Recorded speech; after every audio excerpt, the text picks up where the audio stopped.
嗨，大家好，我也是9日导读人毕行。今天分享的是，爱自己不是买礼物，而是放过自己。我们常说要爱自己，有很多人误会了这句话。爱自己不是疯狂购物，也不是去高级餐厅点最贵的餐点。这种行为是补偿，不是爱。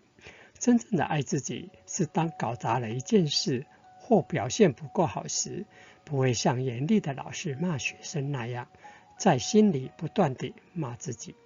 许多人对陌生人都很客气，对自己却很严格。我们常会原谅朋友的错误和缺点，对自己却耿耿于怀。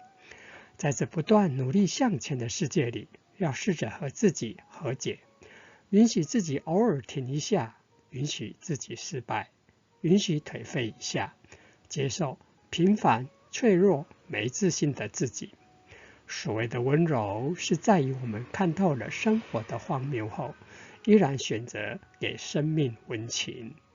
我们学会把自己当成最忠实的盟友，不管世界怎么看，都要给自己一个温暖的拥抱。